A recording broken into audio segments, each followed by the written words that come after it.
I didn't know there was going to be barbershop and sunshine doo-wop. on a cloud. On a cloud.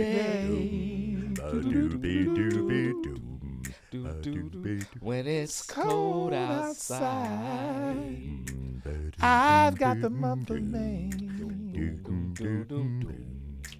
Well, I guess you'd say, what can make me feel this way? My girl, my girl, my girl, talking about my girl, my girl. I've got So much honey, the bees envy me. I got a sweeter song. Yes. Than the birds in the trees. Well, I guess you'd say, what can make me feel this way? My girl, my girl, my girl, talking about my girl, my girl. That's the show, ladies and gentlemen. Thank you. Wake up, Juju. Time to go to work.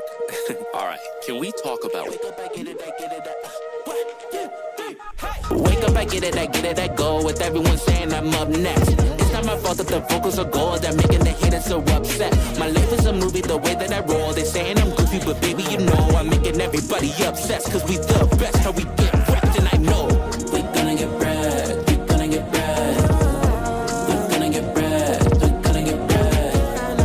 We gonna get bread, we gonna get bread. What's going on, everybody? It's your boy Juju Green, aka Straw Hat Goofy, your movie guy, and we got a very special episode, a very special Phineas and Ferb episode for you today. As you guys know, we have our guy Dan Povemire, and we have Jeff Marsh, but don't call him Jeff Marsh. We got him Swampy. Oh, thank you. I called him Jeff. He didn't answer me multiple times. I thought there was someone He else doesn't even here. know who you're talking about I don't. when you say Jeff. Yeah. Well, unless you're his mom. He was like, wait, who, me? Oh, yes. So we got Swampy and Dan, the creators, the writers, producers, songwriters of Phineas and Ferb. These guys do everything when it comes to it. They've created your childhood.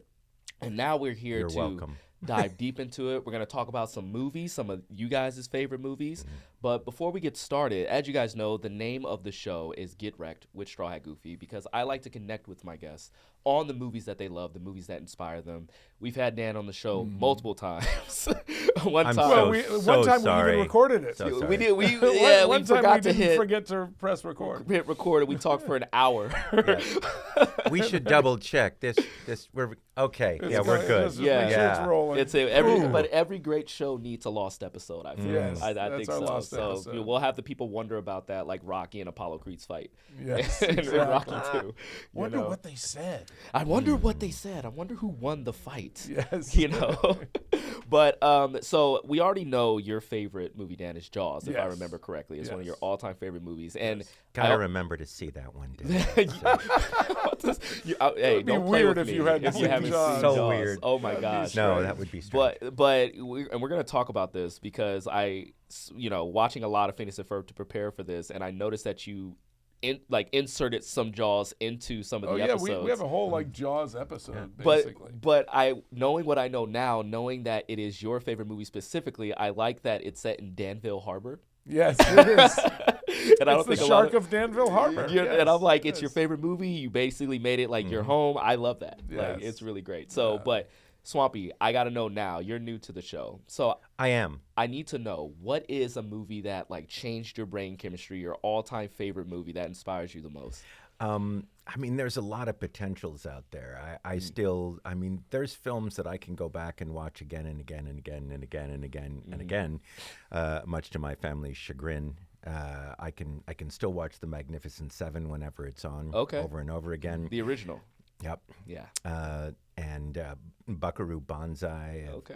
That one, I'm still Sisterhood devastated. of the Traveling Pants. Well, of course. Sisterhood of the Traveling Pants. Listen, But, a whole section of our fan base just said, "Ooh." I have mentally recently reconnected with American Graffiti, which is kind of Okay. really just a film that I can watch over. I can laugh. I can cry. It was inspirational It's in sort so of the many ways. prequel to Star Wars, right? It is a little bit. That yeah. was his first film before Star Wars, right? Well, Like, he made yeah. THX, and then somebody said you should make something that people can actually relate to. kind of thing. Make one for And you, he you make went one for out them. and, yeah. and did a film based on his teen years growing up in the Central Valley of California. Yeah.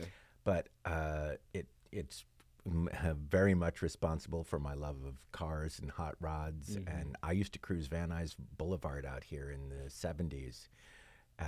And I just love everything about it. It's a wonderful small film. And I think I really love, and I wish he had done more small films. I love small films. Yeah. Ones that Yeah, you can no, tell 100%. somebody made it for pocket change.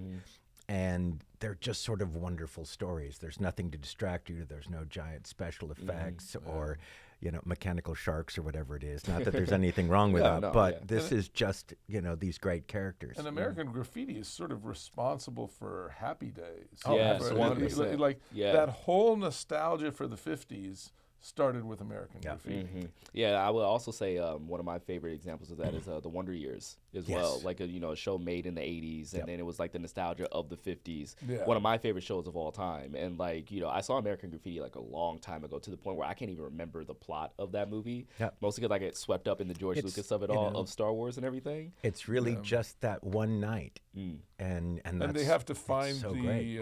the Declaration of Independence because there's a map on the back. Although many people missed that. Yeah, they missed that part. It's I was like, is Nicolas Cage in this as well? I just came out of it wanting to be John Milner. Okay. That was Yeah, I love movies like that. Like it's with things like American Graffiti. Like I also like to point to Richard Linklater, which is gonna go with like my pitch to you guys when it comes to Phineas and Ferb. You guys are gonna love it. I hope you're gonna love it. But I just love movies that do have like a lot of nostalgia baked into it, even if it's like set in the modern time. Like it feels kind of like something that you're going to remember. Yeah. Like, did you guys see the movie that just came out? I want to say last year. It was one of my top movies of last year. It was called Snack Shack. No, didn't see that. Definitely has like that vibe. I don't even know if I've ever heard of this Really? movie. So a buddy of mine, his name is Kit Laser, he made a video about Snack Shack, and like he gives great recommendations. So I was kind of like, okay, let me check that out. And it's essentially about just these two guys. Like they're kind of like hustlers. They're like 16-year-old hustlers, and they're just really smart on like how to make money, and the summer is coming up, and so they decide to like buy the Snack Shack at their local pool, and then just operate out of the Snack Shack. And so it's this over summer movie. These two friends, there's a girl involved that like splits them apart. And I just love stories like that, because you could tell like watching that, it makes me think of summers that I've had, and like just being with my friends and just kind of like having these like coming of age experiences. And so I highly recommend Snack Shack if you haven't seen it. It's on Prime Video, I believe. Right, give it a shot. If you like, even if it's not for free, like give it a rent. It's like one of those. It's very like it starts off very vulgar, and it's very high energy. It's almost like if Wolf of Wall Street like started in the suburbs. It's one of those like it's like one of those type of films, right? Okay. Because they're really fast talking. They're so smart for their age, but at the same time, they're just kids, and they're just kind of like, oh, there's a pretty girl next door. Let's see how we can like have a great summer with her. It's funny. There's like the Cornetto series. Yes. Peg and they're zombie movies or these big cop, blow 'em up movies or the end of the world, and yet at its core there are these really small stories they're really about just these about the individuals and those characters. The That's what makes them setting so great. kind of goes away because you just start caring about these little lives. Yeah. And I think that's brilliant. I love Shaun of the Dead. It's my favorite zombie movie ever. Yeah. And I finally got to meet Simon Pegg in New York at the premiere of Mission Impossible. And I had to tell him, I was like, dude, Shaun of the Dead is like, it's the A1 like zombie movie. Because again, like you guys said, it still has those zombie qualities. It's super violent. It's super gory. It has all that stuff. And it works as a zombie movie. Yes, 100%. It works as both of those things, which is always my favorite out of that trilogy. Ended up being World's End. Yes, okay. I like World's End. Because I just realized that that's the one that every time it came on cable, I would fall into it and I would watch it till the very end. Yeah. And I think I like the characters so much in that. It's a really touching story. This guy who never grew, big man child, like he's trying to accomplish the one thing in life that he never got to do. Yeah. It gave me a chance to tell to tell Simon, because I was telling him how much I loved the film, and it was just this great, one-night film. And told him about the last night I was in England. I was living there in 1980. Yes, Okay. I'm really old. And it was an epic night that involved a lot of substances and things. It was not PC. But I was telling him that story at the end. Disney He went, is just really "There's thrilled your with this movie." interview now. Yeah. And I thought, yep, one day I'm going to sit down and write that up, because that was kind of my experience when I went from living at home to being out on my own for a year in England, working at a nightclub. Right. Wait, And I the think we just got send-off some- night was phenomenal. We just got some Swampy lore that I'm very interested in talking about on something that's not the Phineas and Ferb episode of the England was fun because there was one movie theater, and it was back before cable and all that kind of stuff. And I got to see Airplane there with a British audience, which Yeah. was I was hysterical. gonna 'cause say that I'm has at to the be a back different of the type humor, theater. Most of the time, I'm the only one laughing. Yeah. That's what I'm saying. Their humor is it's different. not that people than didn't ours. enjoy the movie and there were laughs and all of that, but Right. there was a certain section of the jokes that it was me going, and afterwards, all my friends were like, "What was so bloody funny?" Right. I'm like, I can't. You can't explain You it. had, It's a- you it's had a- to it's have a- lived in the United States. And I in did order to get realize one. that for the Right. rest of the people in the audience, they didn't get the full enjoyment because half the time it was them going, "What? Fucking Did I hell." miss something? Yeah, it was great, and I got to see Mad Max there. Okay, and yeah. I think I watched Papillon there, and a friend of mine worked at the movie theater, and he would steal the posters, roll them up, and give them to me, and I still have the posters for many of those films. Nice. from Okay. Exeter. You ever get them signed by any of the stars who I'm sure you've rubbed across? I haven't yet, but I should. You should. I'm telling you, man. That's a piece of history right there. Especially Yeah. with that backstory of seeing it in London. Come on, it's got to be it's pretty great. We were in a little university town in Exeter, Devon, which is way down in the southwest, right next to the moors. Very much like the Slaughtered Lamb pub in American Right. Werewolf in London. It was sort of, where are we? It's a great place. Shout out to all my buds at the Timepiece Wine Bar and Discotheque. Okay, I'm gonna have to hit that place up. if It's still standing. It's still up operating, there? and I recently got the great honor of redesigning their T-shirt logo. Oh wow. Yeah, and we got in touch on social media with the guy who took over ownership, and I sent him a picture of my original T-shirt from there, and he went, "This is awesome. I'd love to do a logo based on that." So I did it, and that's now their logo online. Go check You them are out. an actual citizen of that village. Oh yeah. Like, No, it was really funny. For a long time, people would meet me, and they go, "Oh, you're Jeff the American." that's your name. It's like, I'm like Jeff the American, yeah. And they were the ones who gave me the name Swampy. Really? Yeah. I love this lore right here. This is amazing. Now you know more about me than you should. Yeah, we're gonna talk about that substance story in a little bit, what I want to do is I love this reminiscing that we're doing right now, nostalgia and where we lived and things that impacted us. Phineas and Ferb has impacted a lot of people who watched the show. They grew up with the show, right? I came around onto it on the second swing of it, during the pandemic, right? Yeah. I think because when did the show go off air? It was a 2015, the last 15, original 2015, episode, and right? then the film. Right, so I was still in college at that time and whatnot. Yeah. I was just an adult going into my adult world and whatnot, and then the pandemic happens and all my friends have watched it, or people who are younger than me have watched it. I'm okay, I have a daughter, I didn't get my daughter till 2017. So I have a daughter now, so now I'm watching it with her. But now we have this revival series, which everyone's excited about, which you don't normally see that with a lot of revivals and reboots. It's more met with skepticism, but everyone's been waiting for this one. Talk to me about the reasonings for coming back. Was it the audience response? Was it Disney saying, we have to bring this back? Or was this just, determination on your end to give the people what they want? It was Disney was a reaching out combination of those because, things. we always said that we would do more of it. We stopped doing it because they were a little cooled off on it, and we're going to let all of the ones we had already done. We were Right. a year and a half ahead, and they were like, "Let's wait until these all air, and then we'll see how much what the ratings are then, Right. and we'll go forward." And we're like, "Well, if you guys are cooling off on it, we'd love to end it because you never get to end an animated show. Right, yeah, just and kind of. so let us do the last day of summer. And they were like, and they Don't went and had a bunch kill of meetings. any of the characters Yeah, off. that's all they said was like, okay, you can do that as long as you don't make it so That's we nice. can't make more someday. Right. So we scrapped that ending. Yes. Oh, was there an ending where No, we were characters kidding. died? Oh my gosh. It was like the end of American it was a Graffiti very with special the episode. biographies that said what happened to Got it. everybody. Yeah, No, we Okay. didn't Oh, do but that. I was gonna say, are we talking like a little bit of Stand By Me, where it's like a little like they fade off as they walk That was away? it. No. No, so we did this fun ending for the show, but always left it open, and then we did a movie for them. We did a special with the Milo Murphy's Law Right. characters, and they've been hemming and hawing about more Phineas for a while, and you it said always it, does yeah. really well on Disney Plus. You said Right. it best They- that, and you were saying during COVID, so many people turned to it, and I hadn't as like the realized it. nostalgia. Yeah. You became aware on when you were on social media of how many people said that was like their comfort watch.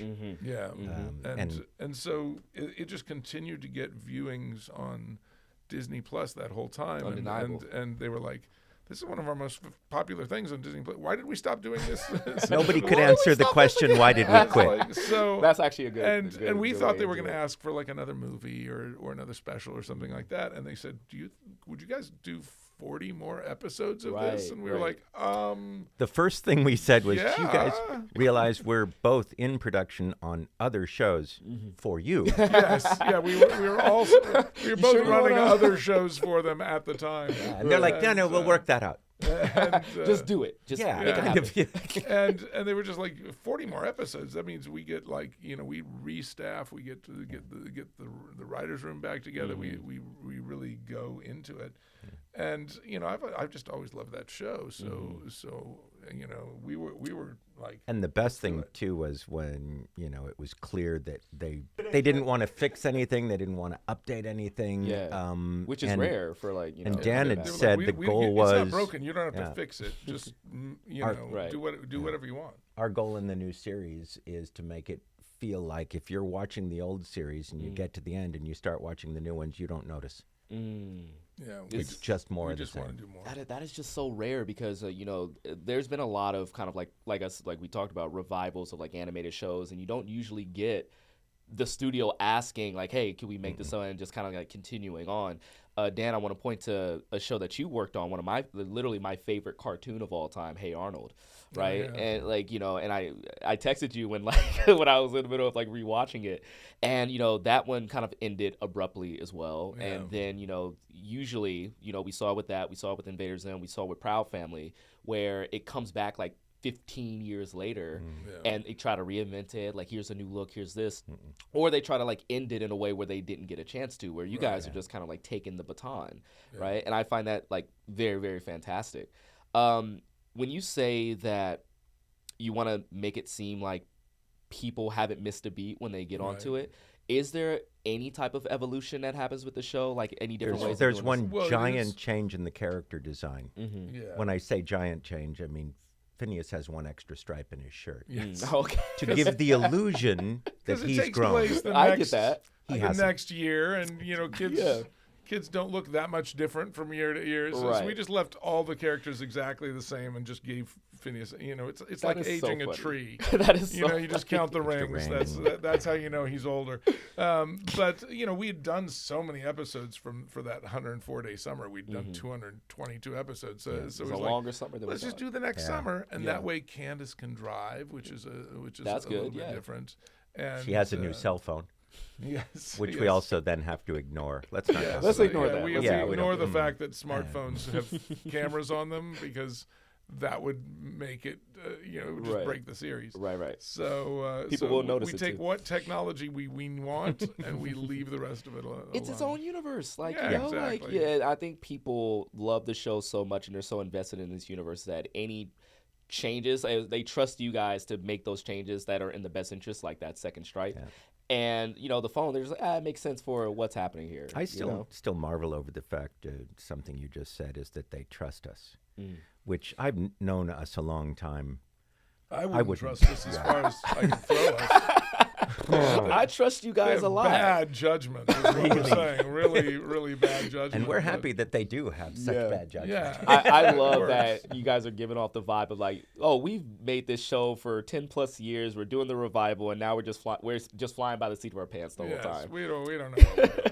Yeah, We don't know what we're doing. Listen, Imposter syndrome. They're going to wake up one day and It realize never- we're just making it up. It never goes away, does it? What was funny though Never. is like when they said 40 more episodes. One of the thoughts we had was like, we've done a lot of these episodes. Are we going to be in the writers' room taking pictures and going, no, we did that. No, we did that. yeah. No, we did that. And it hasn't been like that at all. It has been this renewed energy in there, and the writers' room is about half people who worked on the original series, and then half young people who grew up with the series as part of their childhood. And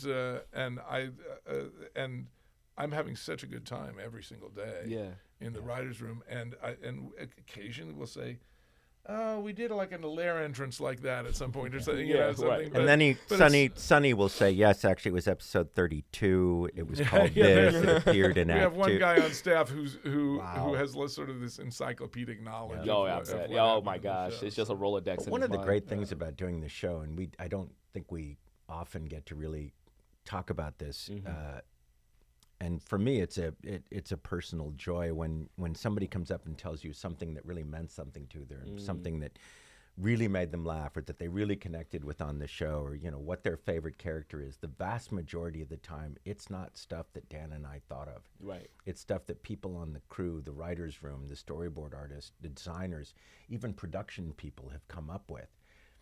And so our job is to really make an environment where everybody's ideas can come in. That way you don't feel like you have to come up with 40 more episodes. Right. It's like, no, we have to assemble a team of people that can come up with 40 more episodes. And people- that's great. That's very And interesting. people are often like, how do you keep coming up with ideas? And I was just about to ask that. It's a lot. Ideas are not a finite resource. It's not like you have a big barrel of ideas and you're eventually going to come to the end of it. Of course. It's much more like flexing a muscle.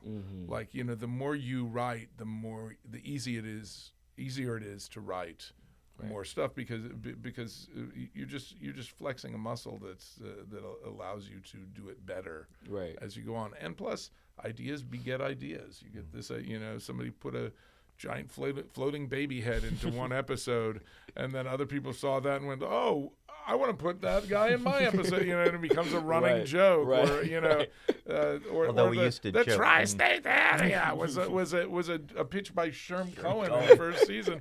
We're like, that's great. That's all he's going to be doing for the rest of the time. Or the tragic backstories was Just the lovely John and joy Chris. of that idea of manageable goals for a evil scientist. Yeah, It's he's so not going to take fun. over the world. That seems Yeah. unwieldy. Right, Whoa. yeah. It's a lot of responsibility, a lot of work. It's a lot of work. Once you Yes. actually get what you want, you're just kind of like, Yes. wow, I got to actually run things But I here? could take over this little tri-state area. That's We used to More joke manageable. when people ask where we got our ideas is that we bought a good idea, a generating machine, broken at a garage sale, repaired it, and we used that. And now, one day, when I have some spare time and extra money, I want to build a prop of a good idea. It looks Yeah. like it came from the 50s with like one of Yes. those logos, has a something that crank looks like or it was in something. Fallout 4. Good idea generator. I love that. it spits up one of those 3x5 cards with the punches on it. Punch cards. Honestly, like you guys have been really great at like making TikToks, and I feel like that's also another thing that attaches people to the show really well, is because people feel like they know you and they feel like they kind of like can get into your headspace, and so when they watch the show, they know the people that it's coming from. And when you said that, I just thought of a TikTok of you guys saying like, "Hey, we built this good idea generator." Yes. You crank it, and you actually make an episode based off of Whatever comes whatever out. comes out, right? We know somebody who could build one of those. I'm gonna.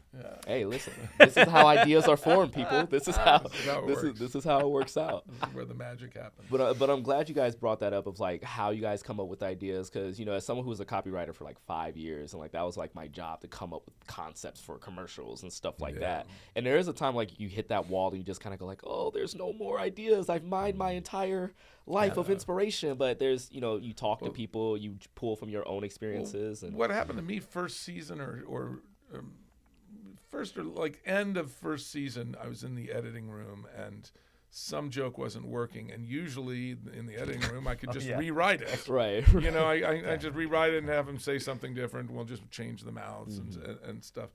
And I just didn't have anything, and I was like, "Oh my God, I'm completely dry." I just I've been working such long hours, and I was like, "I guess this is it." Oh, wait a minute. There's a whole room full of people right down the hall that are being paid by Disney to be funny for me. And I just called them up, and I had them all come down, and I said, "Here's the line," like that.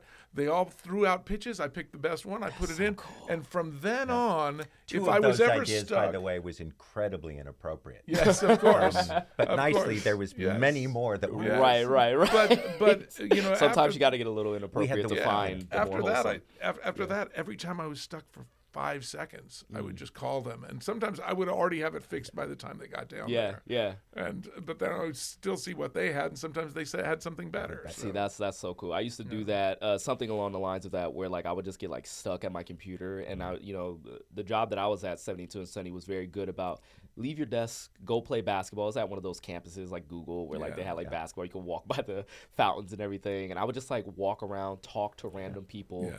I would talk to people around the office. I was the guy who would just like come up to your desk and sit on the desk and be like, so I was thinking about this thing. What do you think about this? And we're just like riffing the whole time. And it just opens up a whole new world of possibilities. I really miss, for a while, we were on the old Disney lot, and I missed that because there was something really inspirational about being in that place. Oh, yeah, and you used to do that. You'd walk Disney's around office. and go, oh, yeah. And by the end of it, you're like, I can work this out.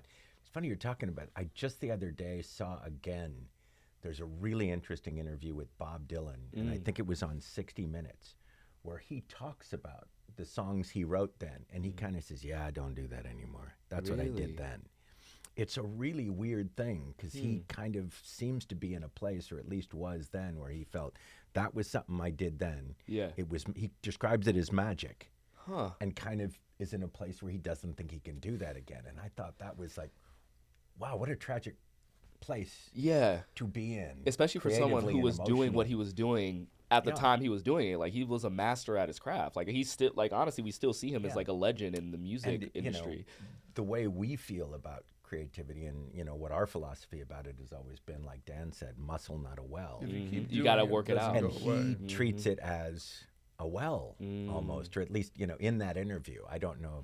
It's almost like how you say, like, you use it or you lose it, right? And it's like if you don't keep flexing, then you eventually like it gets weak. And and I feel like someone like one of my favorite idols that I've looked up to, I grew up playing basketball, and Kobe Bryant was like one of my go-to inspirations, because the way he was just like so about his work, and like he was all about getting better and better and better.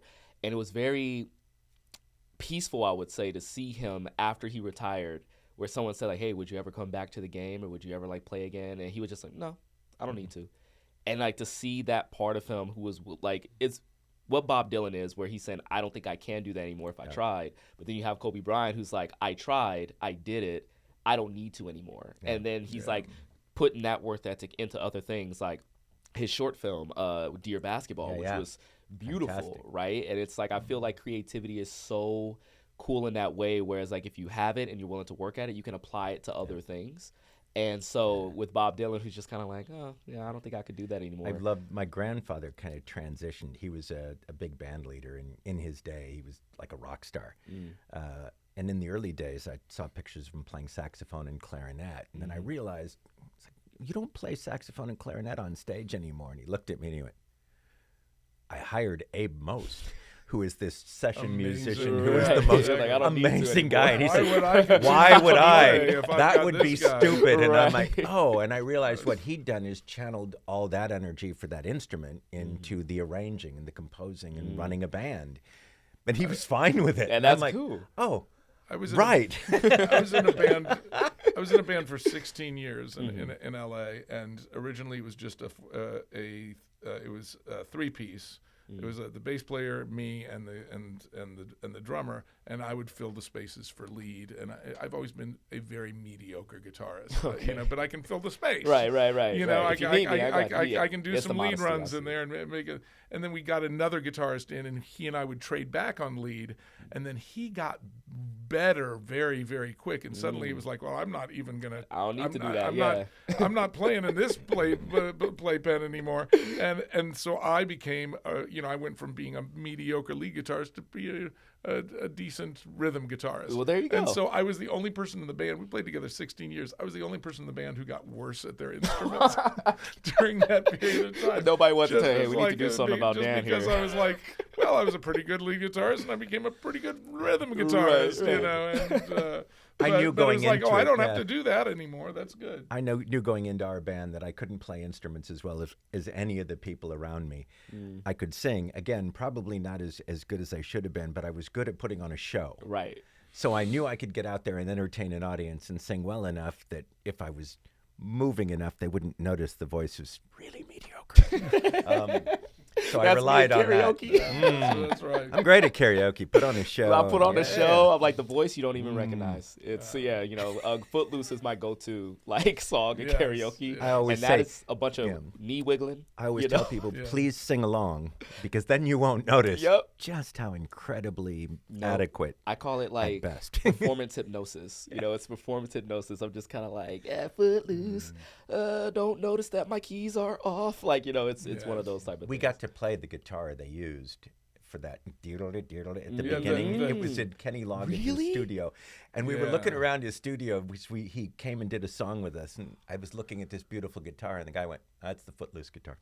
I'm like, He said, yeah, Can I that's what I wrote touch Footloose it? Can I? It's like, yeah. So I got a picture of me holding the guitar that Kenny Loggins wrote I did Footloose not. on. I did not realize that this was a bucket list thing that I need to do, and now I need to Yes. touch that. Oh, guitar. you said, and it does change your life. I have to say, my life is significantly better, simply because of All Thank right, you, my Kenny life is Loggins. right here. If I could touch that guitar, it would be. Oh, Like, it does. It'll be like right here. And there's few guitar riffs that you hear it, and I'm just like it stops my entire soul, and it's that genius. and Tears for Fears. Everybody Wants to Rule the World. Oh. Yeah. As soon as I hear those two things, I'm immediately Phenomenal. Yeah. Yeah. God, I don't want to derail too much, but I saw Kevin Bacon and froze, and I don't freeze in front of people. I you just don't. froze? I froze when I saw Kevin Bacon because I grew up on Footloose. And Do you remember the Oracle of Kevin Bacon, where you put your name in and you get how many degrees you were separated from Kevin Bacon? Yeah, I heard the 6 degrees of Kevin Bacon. I didn't know it was called And the Oracle. it was like of a Kevin game Bacon. you could play. And at one point I was really good at it. It was like I can connect. Charlie Chaplin to Kevin Bacon in four steps, right? And I'm actually in that because I was in some movies, Yeah. And I have a Kevin Bacon number of 2. So Oh, it was like wow. I was in in a movie with 2 different people who were in a movie with Kevin Bacon. And then also you touched Kenny Loggins' guitar, so I did. I think that cut it down to 1. He's got great social media stuff with his music, playing guitar with his wife out on the Really? farm. It's really fun to go tune into his Okay. stuff because he has a lot of fun with music. Okay, So I'm I on that. follow him. I mean, speaking of people who have a lot of fun with music, you guys have a lot of fun with music. Yeah, We've written a song or 600, 600 songs. something like that. some insane number of songs. I looked up a list of the top 50 songs that you guys wrote, and somebody ranked There's a them top all. 50. And it was like, hey, I'm gonna see if I could pull that up right now. But it was like a ranking from a college that really? that was like, oh yeah, the top 50 is there a songs of class Phineas and being Ferb. taught I on hope Phineas so. and If Ferb there, songs? if there are Phineas and Ferb song classes with the Yes, professor, that would be awesome. I hope that Oh, professor wow. dresses up as Doofenshmirtz, Well, at least If once any a week. professors are teaching a class based on this show, let us know. We would love to come do Yes. guest speaking.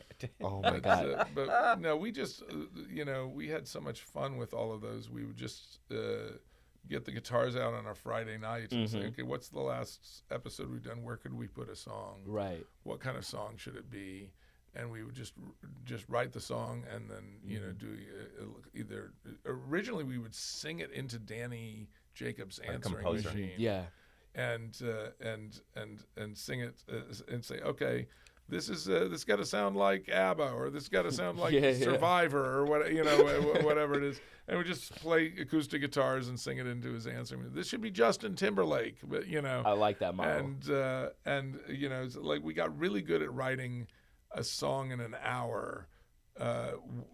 about anything in any style. It's like, it's like I think we became much better songwriters just forcing ourselves to do that. Disney came over and filmed us one day doing that, which was really funny. That's cool. That's really, it's so funny because like one of my favorite movies ever is Sing Street. And I don't know if you guys love Sing Street.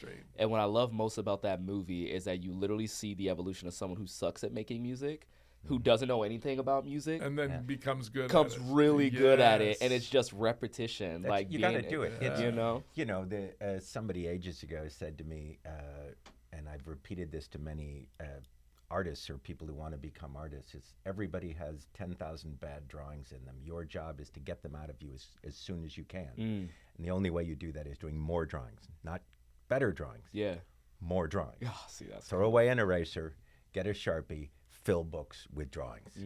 See, and when you guys describe like the way like you would go to Danny and like just either hum or like hit an acoustic, it reminded me of the two friends in Sing Street where they would just like kind of work it out just by doing melodies and say, well, how about this? Well, how about that?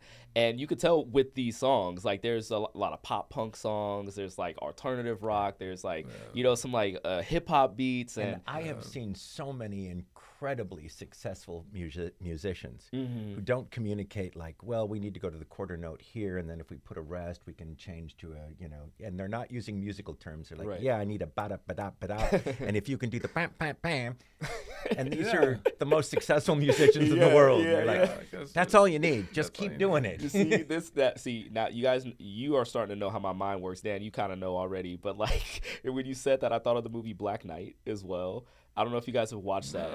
No. Okay, so you remember. Craig knows it. What's the Black Knight? Let the record show that Craig, the only other black person in the movie, knows the movie Black Knight. It's for the culture. For the culture. But the movie it's Martin Lawrence, and he works at like a medieval times type place. Oh, I remember this movie. Right. Yes. Okay. He falls into a moat. It gets transported to like the 1800s. It's like a Connecticut thing in King Arthur's Court. Like King Arthur's Court, exactly like that. Yeah. And he's Martin Lawrence, so he's in this kind of like English place, and he has to fake being this like messenger from Normandy or something like that. And there's a moment in the movie where they're saying like, "Oh, you people from Normandy know how to dance for us," and so he's faking it till he makes it. And they say like, "If you don't dance, we're gonna cut your head off." So now he's like under this pressure, and he goes to the band and he starts saying like, "All right, I'm gonna need you to give me like a little bit dumb. I'm gonna need you to hit me with like a little da da da, and like, okay, let's start. Boom, boom, boom, boom, boom, boom, boom, boom, boom, boom, boom, boom, boom, boom." And they just started. And they just start playing dance to the music. Yes, and it's a great random musical moment. It's such like a underrated film. So if you haven't seen Black Knight, it's hilarious. But off the tangent, back to this. I found the list. Okay, let's hear the list. So I'm not gonna name all 50. I'm gonna go all the way to the top 10. But this is from Penn State Student Media. Wow. Okay. So this is from Penn State. They Pennsylvania. My family all comes from there. Oh well, I think that's why they did it then. They said like, let's do it for your culture. Hey. We don't have any culture. So we'll make it right here. This is where it starts to be made. So I'm gonna actually start. Let's start from 15, okay? And I'm gonna just like run through these. You have Alien Heart at number 15. Yay! Alien Heart number 15. Richard O'Brien singing Alien Heart from the Rocky Horror Picture Show. Played Riff Raff. See the movie webs just keep connecting here. Chains on Me. That's me. That's Dan. And got these chains on me, yeah, they're dragging me down. Listen, you want to know what they have like little tiny like reviews, like little like one sentence reviews on these. Chains on Me has an absolute banger, is what it says. You have to send me that. I got you. Oh, thank you. I will send it to you. All right, number 13. I'm Lindana and I Want to Have Fun. Yep. She may be a one-hit wonder, but this song is a hit. Yes. Candace Party. Yes. It's not a party. It's an intimate get-together. Yes, that's what it says right here. People complain to me. People complain to me all the time that that's not on Spotify yet, because I guess it was never released on one of the albums. We got to get Spotify. We got to get Disney. on that. You know what to do. Yeah. Like, all right. Number 11, Disco Miniature Golfing Queen. Yeah. Yes. Love that one. It's Love so that one. good. My gosh. It's our tribute to ABBA in the miniature golf world. That was one of the few that Swampy wrote every lyric to, because usually Martin and I would work some chords out and figure out like the chord structure and the melody of it, and we would start like humming some dummy lyrics and stuff like that. And Swampy would be just doing a bunch of rhyming couplets, and then we would get done where we okay, then show us what you got, and then we'd take those and make that the basis of the thing. Oh my gosh! And we were trying to write a song that sounded like an ABBA song but wasn't an ABBA song. So it's like what they use a lot of major chords and and stuff. And we figured this whole structure of the song out, and then we looked at Swampy and he said, "It's done." And he ended this. And there you go. Good night. And we just sang those lyrics all the way through, and it was like, our work here is done. It was great. Look at that. Tip the hat. We're out of here. Yeah. All right. So number 10. I personally really love this one because Olivia Olson is a star. Yes. I'm Me. Number 10. Such a good song. Such a good song. I'm surprised that one hasn't gotten more traction. I'm just glad to see it on this Number list 10. because it's a great song. And that was Perry Zimbalist Yep. who co-wrote that with us. And Olivia just knocked that one out of the park. 100%. It's so much fun and so cool. It's got great lines in it too. I wish I could take credit for them, but they are so Listen, good. people, I'm glad that it's number 10 here. Like when I heard it, I was like, because I listened to a lot of them to refresh myself, and I was like, this is like top 5 for me. Like it's like top 5 for sure. 9, Me, Myself, and I is number 9. Yeah. I barely remember that song. I mean, out of 600 songs, like you bear to And slip through the cracks on we stuff. can't play almost Yes. any of these because we played them once when we wrote them. Yeah. And then that was you Never just let again. them out. I get, like just I they're, get stumped they're by out now. songs I wrote all the All time. the time. Yeah. Oh well, that's in the top 10. So I'm curious to see what other Okay, what songs else? here that like you might remember. Rubber Bands, Rubber Balls. Yeah, Yeah. that was fun. Yeah, that's a good one. Little Brothers, number 7. Yeah. Queen of Mars, number 6. Yeah. And I actually yeah. went on Reddit to do some like supplement like checking because like it's one thing to have like someone create a whole list, but then you want to hear what the people say. And so I was like, what is Reddit saying? And this one was constantly on there. Yeah. So that's a good one. Let's see, we're at number 5, Evil Boys. Yeah. Another one that I sing. Yeah. I think that's why they love it so much. Yes. EVILBOYS. It's that voice, man. We had written this blues song for her to sing when her voice gets all gravelly, and I had done the demo for it, and we hired like a fantastic singer. We hired Carmen Twilley to come and do it, and she was great, but it just wasn't funny. Right. And when we listened to it, I was like she sang The Lion King and stuff. Like she's a tremendous voice. Right. But when we played it, it just wasn't as funny. Too much gravitas, not enough funny. And Swampy's like, I think it should be you. It's like, I'm not going to replace Carmen Twilley's voice I know, but with it my don't make you voice. That laugh. doesn't make any sense. She's so much better of a singer. He's like, it doesn't matter. Sometimes it's better funny. is not what we need. Yeah, exactly. It was just Yeah. funnier with me doing this sort of Harvey Firestein Yes. voice. Do you have like a cut of hers that you could just Somewhere it exists. exists. listen? We gotta. and she's fantastic. and she's fantastic in it. Okay. But it just wasn't as funny coming out of Candace. yeah. Okay. know. We need to release that cut of that song. We'll see. Like I we think should, people. we should see if we can After find it. this, we need to have a conversation with Disney about some unreleased. Yeah. Honestly, versions like of a this. Phineas and Ferb, like the Lost Tapes is I like think- we I have a said- lost I tape. said that before. We need to do a deep cuts album, Mm-hmm. which has just got the wacky stuff. Because I think there also still needs to be a place for the brick Brick, jingle. Brick, Yeah. brick, See, brick, see. brick, brick, brick. It's fun. That song took I'm exactly so as proud. long to write as it did to listen to it right then. I wrote and pitched that in a meeting as an alternative to a Yes. song that didn't work. Yeah. Yeah, Oh my we had a- god. And Dan walked out of the meeting and went, "Do that again." Recorded it. I One more time. I pulled my phone got out something. right there and said, "Okay, sing that Do it. again right now, because that's what we're using." Got it. Yeah, We're out. Listen, I would be the #1 supporter of this like album to come out. Like, if Yeah. Adventure Time can do Okay. it, like we can do it, right? Yeah. Like Rebecca Sugar does it all the time, who's amazing as well. Like, come on. Okay, where are we at? Number 4, There's a Platypus Controlling Me. That's So right. good. Number 4. There's a platypus controlling me. He's Dan underneath just the table. performed that live at a big kickoff party we had And for I the messed new up some season. of the lyrics, which never happened. But it's so nice I was like, doing that live. Yeah. And It's hearing like it live. people and were like, watching the audience. I was like, It's I genuine. messed up that lyric, and they were like, Yeah, but nobody in the audience noticed. It's like, yeah, but I was going to use this for content. Oh, No, I yeah, can't. yeah. I mean, you can use the flubs up as well. Like when I went to the Goofy Movie 30th anniversary at the El Capitan, Bill Farmer came with his son to sing "Nobody Else But You" from the movie, and Bill Farmer messed up one of the lines. Yeah. But like everybody still loved it because like it felt like Goofy was. I mean, it is Goofy, but he was there like singing the song. So it's being Goofy, right? And he did the little yuck to like save it. So it worked. That's absolutely fine. It's the most Goofy thing that could have happened at that time. No pun intended. Pun intended. Let's just say intended. Number 3. We're in the top 3 now.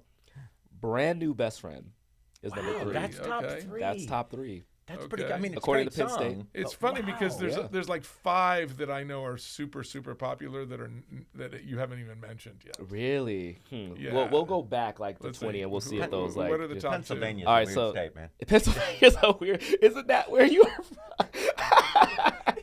Yes. It's the culture. Yeah. It's your culture. That's why he can say it. Those are my peeps. Only he could say that. Williams Valley, Rainerton. Gotta love y'all. There you go. All right, top 2. I kind of agree with this one. Busted. Busted, yes. Busted. Absolutely. And wait, let me guess. Top Phenomenal. Okay, take a guess for what top one is. I is. think it's Gitchy Goo. It's not. It's not. It's and that's not. not. I was in the expecting top that too. 15? Besides the theme Summer song, belongs that was to you. No. No. You guys want to take another guess? Is it Snuck Your Way Right Into My Heart? No. Penn What State. is it? What's going on? Let's guys? see what it is. Let's see what it is. All right. By the way, Gitchy Goo was the second ever Phineas Ferb song that I ever heard because they did a parade at Disneyland. Oh, I used to hear yes. it all the time. So, all right. Number 1 from Penn State Student Media. The number 1 song from Phineas and Ferb is "Happy Evil Love Song." Oh wow, that's hysterical! I mean, that is so much fun. Yeah, that's where I got to do a duet with Sheena Easton from the '80s. You see, which is cool. You see, so it is a beautiful song. When our robot armies march to the beating of our hearts. It's very funny. I think the people at Penn State are very happy right now knowing that you accepted I like this. their eclectic taste. I approve but the fact that they're not going with the mainstream easy. I think there are so. a whole bunch of the squirrels in my pants isn't on that. Squirrels top in my 15. pants. It wasn't top 15. Gitchy Goo is not in the top 15. I was surprised about that. I'm still upset that our Meatloaf song doesn't get more love because we got Davy Jones from the Monkees and Peter Noon from Herman's Hermits to come in and be Tiny Cowboy for us. And we wrote an Oasis-style song as an ode to Meatloaf. So moist and savory, it's beef that's shaped like bread. I mean, these are some wonderful lyrics, and the original idea was to get the guys from Oasis to do it. But even though we said, this will be great, you don't have to be in the same room, you never have to see each other, you can record separately. Each of them independently, their first question was, is my brother doing it? And we said, yeah, and they're like, no. Really? So we're like, I don't want my voice to be in the we're same going to Peter scene as the Noon other and ones. Davy Jones, and I think that was probably the last song that Davy Jones ever released. Really? So, oh my God, so much lore to that. Tiny Cowboy, Meatloaf, come on. My God, and that's not here. And this is my first time finding out that Oasis doesn't rock with each other like that. I'm kind of sad. No, that was one of those tragic sibling feud. Them and the Kinks. But I heard the Kinks are getting back together. Dave and Ray Davies. Oh, nice. The rumor That's is good they're news. back writing again, and I got to have cool. Dave Davies do a voice on the Pete the Cat show that I worked on, and got to go to London to record him and play guitar with him. Nice. One of the best days ever. I love seeing you nerd out about guitars. Oh, it and was so touching cool. them. All right, so I'm gonna run through 30 through 20. Okay. I'm gonna just run through them really quick, Do it. and then we're gotta wrap up. But I gotta tell you my Phineas and Ferb pitch. Okay. So, 30, Mix and Mingle Machine. Good. 29, Meatloaf. Look. Yes, There 29. you go. Thank you, Meatloaf. Penn State. You people rock. We're coming out and doing a concert for you. And I don't know if we can do that. Anyway, carry on. 28, Izzy's Got the Frizzies. Yep. Yeah. 27, Mexican Jewish Cultural Festival. Yes. 26, Real Boy. Yeah. 25, Ready for the Betties. Nice. 24, My Nemesis. Nice. Yeah, my Nema. 23, Fabulous. Yes. Yes. 22, Ain't Got Rhythm. I like Ain't Got Rhythm a Yeah, lot. it's a good I like song. Ain't Got It Rhythm. is one of the best ones, and Steve Zahn killed that one. 100%. 21, There Is No Candy in Me. Which was written in the editing room at the last minute. At the last minute. Go Malik Pancholi. The description here is nerd at no pinata. I love this song so much. Nerd ain't no pinata. Nerd ain't Nerd ain't no pinata. Number 20 is Dr. Coconut. Look out, because Carl is here to slay, is what they say. Very good. He is indeed. Look out. All right. All right, let's hear this pitch. So I think this is the perfect time to give this pitch because with there being a lot of animated to live action like recreations being accepted to varying degrees, whether you talk about How to Train Your Dragon, whether you talk about Lilo and Stitch, my personal favorite is Jungle Book and Cinderella. Love those things. Like one day somebody is going to say, how do you feel about a live action Phineas and Ferb? And one day somebody somewhere is going to say, how would you feel about a live action theatrical release of Phineas and Ferb? Yes. Right? I think if you do this idea that doesn't kill anyone off, but also pays homage to like Phineas and Ferb, it creates the nostalgia of our time. I think it could be a really great movie. So here's my pitch for a live action Phineas and Ferb movie. Okay. This will be the first collaboration between Disney and A24. Okay. Yes. Now I'm interested. Okay. The director of this movie will be Richard Linklater. Okay. Because you need a guy who knows nostalgia. He's done Yes. Boyhood. He's done the Yes. Before trilogy. Yep. Yes. Like we're talking Dazed and Confused. We're Yeah. talking Wet Hot American Summers. We're I talking. got no complaints with that choice. You know what I'm saying? Richard Linklater is our guy who's taken us back to the summers, right? And this is going to take place with adult characters of Phineas, Ferb, Isabella, Baljeet, everyone, right? Okay. They're adults now. It is the summer of 2025. They have kids of their own, right? They have kind of settled into adult life a little bit, right? Phineas and Ferb kind of live on the opposite ends of their respective neighborhoods, but life just kind of keeps them apart, right? And one day, at the annual family barbecue during 4th of July, they are reminiscing about all the times they used to have during summer. And Paul, I don't want to get to the cast yet, but it's going to be very true. It's going to be, you know, his first name is Paul. It's going to be so faithful that Ferb doesn't say an entire thing throughout the entire movie until the very end, right? And we're going to have Phineas and Ferb just hanging out, just sipping some cola, because, you know, kid friendly. And Phineas says, do you remember a time where summers meant that we can do anything, go anywhere? Life in the world just seemed possible. You know what I'm talking about, Ferb? Ferb just gives him a nod. One little tear like goes down his cheek. They look at their kids who are on their iPads and iPhones, and they're just kind of like, gosh, we used to create. Why can't we do that again? And then in walks Candace, finally giving the blessing and says, you're adults, why don't you? Right? Something clicks. There's a light bulb. They say, yes, let's have the best summer of our lives. So the rest of the movie is an adult Phineas and Ferb getting the gang back together as adults to have the most fun-filled, wholesome, amazing summer. They create roller coasters, or at least at the very least ride roller coasters to remind them what it's like. They go surfing. They go check in on their good old pal Doofenshmirtz, played by Dan. Which would be a nice, the right age. Yeah, you know, right age. And throughout the film, they teach their kids what summer truly means and what friendship is all about. Oh, And sweet. right. See, I thought it was you started that.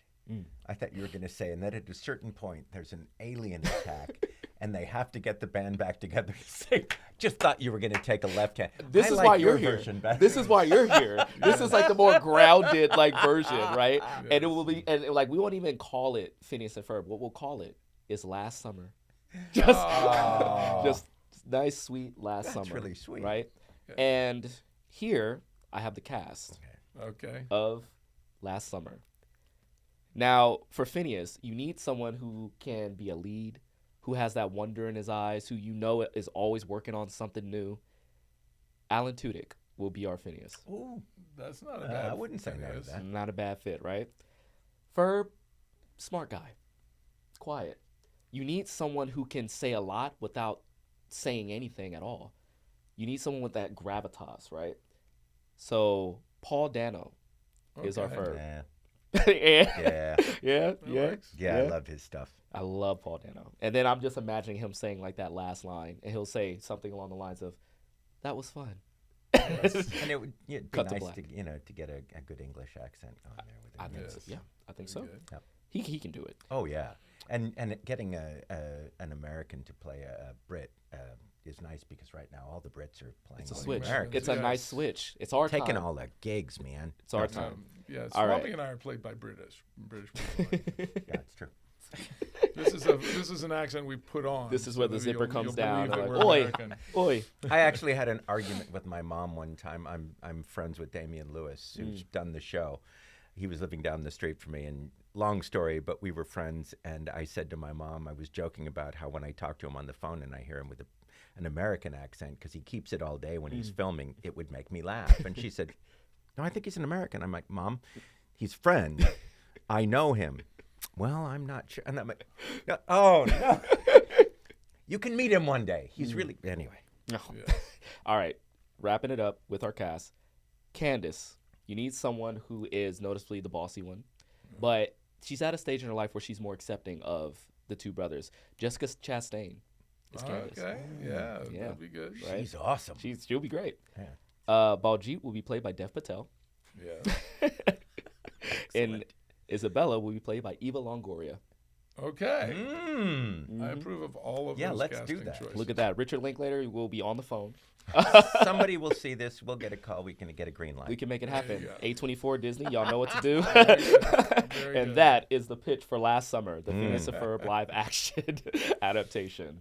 Excellent. Guys, Stuff, man. thank you so much This for was so coming on much the show fun. and talking Phineas and Ferb and movies and just Absolutely. geeking out Yeah, with me. Dan said a lot of stuff about you. Most of it, that wasn't true. No, Yes.